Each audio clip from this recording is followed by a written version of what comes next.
बात यह है कि इस तरह की जितनी फितन की अहादीस है ना, मैं रेफरेंस तो इसका ढूंढ दूंगा लेकिन फ़ायदा कोई नहीं। ये फितन की जो हदीसें हैं ना, ये ज़्यादातर अहादीस जो पब्लिक में बड़ी मशहूर है ना, वो बड़ी कमज़ोर किताबों के अंदर है। जो मेन स्ट्रीम की किताबें हैं ना, बुखारी, मुस्लिम, अबू दाऊद, तिरमिज़ी, निसाई, इब्न माजा, उनमें भी फितन की हदीसें हैं। वो कंबाइंड फॉर्म में आपको मिशकात में मिल जाएंगी। ये जो मैंने मिशकात का जो तारुफ करवाया है, एनसाइक्लोपीडिया जो सेंटर में रखी हुई है, इसमें आपको तीसरी जिल्द में जाके फितन से मुतल्लिक अहादीस सारी, कुर्ब क़यामत की निशानियाँ और ये सारी चीज़ें मिल जाएंगी। बाकी इंटरप्रिटेशन जो लोग करते हैं ना सही अहादीस की भी, वो एक हवा में तीर चलाने वाली बात है। लग गया तो तीर, ना लगा तो तुक्का। इस तरह की कोई तबाह आजमाई करनी नहीं चाहिए। उसकी वजह है कि और यह मकबूल जान साहब से पहले भी जो तारीख़ इस्लाम में जिन लोगों ने तबाह आजमाई की है ना, तो आज तो उनका झूठा होना साबित हो चुका है ना। यानी वो बुजुर्गान दीन जो आज से 500-600 साल पहले कहते थे कि इस्लाम ने 1000 साल से ऊपर नहीं जाना, तो आज तो हम बैठे हुए 1444 में, तो एटलीस्ट ये उन पर तो लानते भेजे ना, ये कह के कि वो झूठे थे। कम से कम इन लानतों का ये फ़ायदा होगा कि ये खुद ये काम करना छोड़ देंगे, इनके आने वाले छोड़ देंगे। कि क्या ज़रूरत है आपको ऐसी तबाह आज़माई करने की। कुरान और सुन्नत में जितनी भी चीज़ें आई हैं, जब तक वो प्रैक्टिकली हमारे सामने नहीं आ जाती, उनके ऊपर कोई वर्डिक्ट इस तरीके से दी नहीं जा सकती। असेसमेंट तो आप जो मर्जी करें, लेकिन मैं इस तरह के काम इसलिए नहीं करता कि वो शर्मिंदगी उठानी पड़ती है। हाँ जी।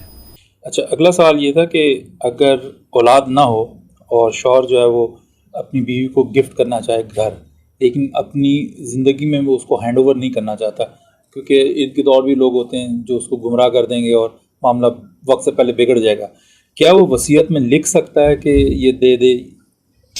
वसीयत नहीं कर सकता। बुखारी में वाज़ेह हदीस है कि वारिस का हक अल्लाह ने कुरान में रख दिया है, कोई अपने वारिस के लिए वसीयत नहीं करेगा। वसीयत अदर देन वारिस के लिए होती है। अच्छा, उसमें अब ये है कि आप सारा गिफ्ट ना करें, 50-50 कर लें ना।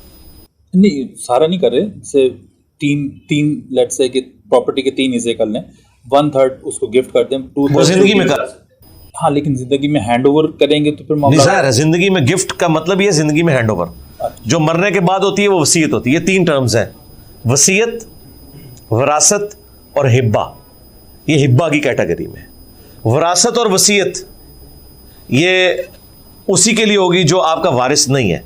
बीवी चूंकि वारिस है, ना उसे आप वसीयत उसके लिए कर सकते हैं और ना विरासत के पॉइंट ऑफ व्यू से आप ज़बरदस्ती कोई उसके लिए कोई इस तरीके से कर सकते हैं। विरासत उसे ऑटोमेटिकली उतनी मिलनी है, 1/8 मिलनी है, और औलाद ना होने की सूरत में 1/4 मिलनी है।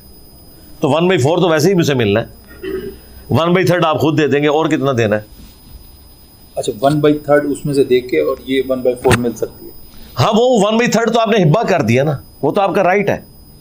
हिब्बा विद इन योर लाइफ, उसे तोहफा कहते हैं उर्दू में, अरबी में हिब्बा कहते हैं। और वसीयत ये होती है कि मेरे मरने के बाद मिले, ये वारिस के लिए नहीं हो सकती, क्योंकि वो कुरान में अल्लाह ने हिस्सा रख दिया, और विरासत उसे ऑटोमेटिकली मिल जानी है। अच्छा, ये एक बुखारी की हदीस है 5069, मरवी तो उनसे है कि इब्न अब्बास से पूछा गया,